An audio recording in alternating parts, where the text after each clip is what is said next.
Petra from Serbia, and I have an extremely rare condition where my aging process is much slower than that of regular people. Like when I was 6 years old, I looked like a dumb 2-year-old toddler, which made people treat me like one. And things got even worse as a teenager. But before I continue, click like and subscribe. Because of my condition, my parents decided to homeschool me till I was a bit older. I only got to hang out with other kids at the playground, and I'd get picked on all the time because I looked so much smaller than everybody. Once, when I was about 8 years old, I was playing on the slides in the park when a worried-looking woman came running to me. "Sweetie, are you lost?" "No." "Oh, poor baby. Probably can't understand a thing. You must be so scared." "Do I look scared? And I'm not a baby." But she wasn't even listening to me. And before I knew it, she was calling over a policeman from the street. "We have a missing child here, officer. Please, help her find her mommy and daddy." Despite my protests, the policeman whisked me off to the station and started taking pictures of me for missing child posters. Oh my God, I know my parents' number and address. I live right across the street from the playground, and you guys kidnapped me. This was the beginning of many, many times my parents had to come get me from the police station. I finally joined school in the 7th grade. The minute I walked into the classroom, a girl elbowed me roughly and said, "I think you've lost your way, kid." Oh, if only I had $1 for every time I heard that. I would be a millionaire by now, and I wouldn't need to be in this school with dumb people like you. And with that, I pushed her aside and took my seat. When I did all the math problems correctly in the first lesson, the teacher called me over, looking all starstruck. "Wow, Petra, you're a genius." "Thanks. Why?" "Because you solved these algebra problems meant for 12-year-olds. "But I am 12 years old." The teacher just giggled and then did something I hated.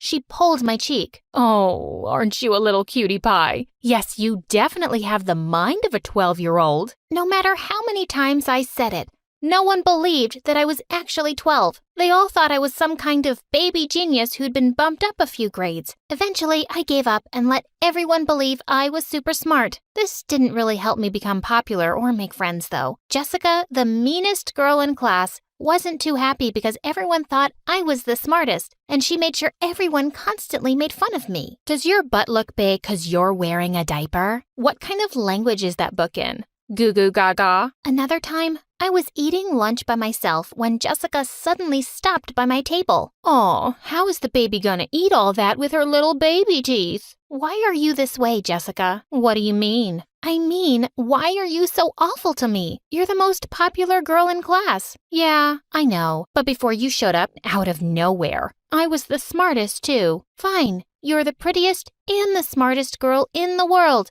Can you leave me alone now, please?" "Sure, but let me mash everything for the little baby to eat first." And with that, she started pounding my food with her fist. OMG, you are such a psycho. And with that, I picked up the smushed piece of cake and flung it at her face. She picked up my glass of juice and dunked it on my head. And before we knew it, everybody joined in for fun and a full-scale food fight had broken out. We both got detention. And after that day, I found a corner in the little playpen for the kindergarten kids and basically had lunch there by myself the next 3 years. Until one day, Josh came and sat next to me. Josh had just joined our class a few weeks ago, and he was a total babe. With all the popular girls drooling all over him, I was sure he wouldn't notice someone like me, which is why I was pretty shocked to find him here. "Why do you always have lunch alone?" "Is this your first time in high school?" "Of course, I don't expect someone like you to get it." He took my hand and looked deep into my eyes. "I don't understand why someone as adorable as you is here either." I was so annoyed at how fast that made my heart beat. After that, Josh and I became really good friends. He'd always invite me to watch his football games and started coming over to my place for study dates. Since he'd joined so late, he needed to do a lot of catching up, and I was more than happy to help. I hated to admit it. I just had the biggest crush on him. The annual spring dance was around the corner, and it was all anyone could talk about at school. All the girls were yapping nonstop about their dresses and who they'd be going with. Of course, I was hoping Josh would ask me out, but when he didn't, I decided I didn't need to wait around like a sappy Disney princess. I'd ask him out myself. I bought tickets for the opening show of the new Avengers movie. Just as we were about to enter the theater, one of the cinema staff stopped me. "Hey, little girl, You can't go in. That's a PG-13 movie. I'm almost 16. Here, look at my ID. We see fake IDs all the time, kid. Sorry, but I can't let you go. And with that, he pushed me out of line and refused to listen to me anymore. I can't believe this. Let's go then. Go? I mean, what's the point of wasting both the tickets? We'll still have dinner together, okay? And just like that, he turned and went inside. I was furious. I couldn't even go anywhere because he'd driven me here. When he finally came out after 3 hours, he was practically jumping with excitement. OMG, that was epic. Iron Man snapped his fingers and died, but he saved the world. He'd not only watched the movie without me, he'd ruined it for me completely. I thought maybe the rest of the evening would go a little better, but boy was I wrong. At the end of the meal, when the waitress brought us our fortune cookies, I looked over excitedly at Josh to open his and read the little note inside. Will you be my date for the spring dance, Josh? He looked up at me in complete shock. Petra, I don't know how to say this, but, no. How could you even think that? You're more like a little sister to me. I've already asked Jessica out. Man, you've really made things awkward. I felt so utterly crushed and stupid. I flung a glass of water in his face. I wish I could snap my fingers right now and make you disappear. And with that, I ran out of there and took the bus home. Nobody was more grateful than me when stupid high school ended and I was off to college. It wasn't too far from my town, so my parents could visit me often or come bail me out every time an officer thought I was an underage driver. Gosh, this is the 3rd time this month. Why are you police officers so dumb? Can't you see I have a real license? She doesn't mean that, officer. Come on, sweetie, let's go. My parents always had my back, but no one understood how frustrating it was for me to be treated like a kid all the time. Until I met Andrew. In my 2nd year at university, I took up a job as a professor's assistant for one of the courses. I knew the other students made fun of me behind my back. But one day, they went really overboard. The professor was unwell, and I was taking the class in his place. As soon as I turned my back to the board, I got hit by a dozen paper balls. I turned around to see everyone snickering. I'm your teacher. Didn't your parents teach you any respect? You're not our teacher. You can't even reach the top of the board without standing on a stool. Go back to school, loser. You can't behave this way with me. I want everyone who's responsible to apologize right now. Or you'll do what? Go crying to your mommy? I'll fail you in every single assignment. You do remember I grade them, right? Oh no, I'm scared. Miss Petra, will you forgive me if I give you a lollipop? That's it. Get out. Happy to.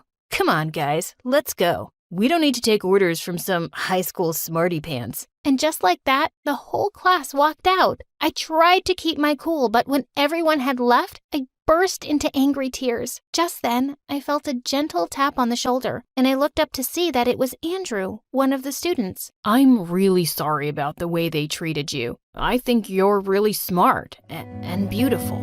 We became friends, and soon after, we started dating. He was just the sweetest guy, and even though he looked much older than me, he was never ashamed to hold my hand in public, even if it got us weird looks. A few weeks later, I had an internship interview in another city, and Andrew offered to see me off at the airport. Just as I was leaving, he took my hand. Good luck, babe. I hope you get it, but I'll really miss you. And with that, he pulled me in for our first kiss. My head was still spinning with joy when suddenly I saw a few policemen walking towards us. Sir, please move away from the kid. What's the problem, officer? We've recently had many reports of a gang kidnapping young girls, and you need to come down to the station with us to answer a few questions. Wait, what? He's not a kidnapper. He's my boyfriend, and I'm 20 years old. The policeman didn't listen to a word we said, and we were taken down to the station. My parents had to come down again with my birth certificate and baby pictures before they finally let us go. It turned out that the people at the airport had been making videos of the whole thing, and it had gone viral on social media, with people saying all sorts of mean things about me and Andrew. And to make things worse, the company I had an interview with wasn't happy that I didn't show up, so I lost the internship too. I was beyond furious now. I took to social media myself and posted a video talking about how I'd always been discriminated against because of the way I looked. The video went viral and I started receiving a lot of sympathy messages and support. The public pressure made the police issue an official apology,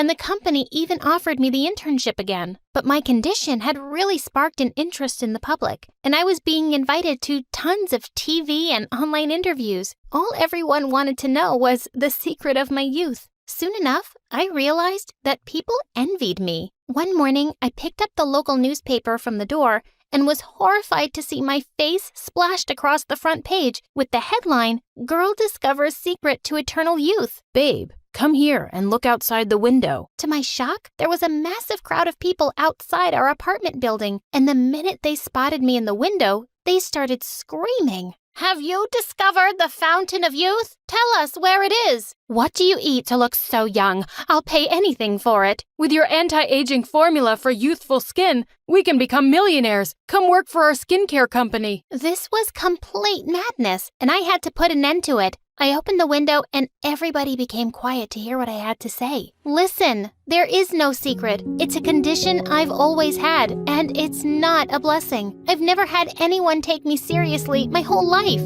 I spent all of high school being bullied. My message to everyone is that we all need to learn to be happy in our own skins and accept everyone as they are. Thankfully, the message spread far and wide, and people didn't bother me again, but I still became pretty famous and was regularly called for talks on self-acceptance and against bullying. I'm married to Andrew now, and we have 2 young kids, and secretly, I really don't mind at all when someone says I don't look like a mom.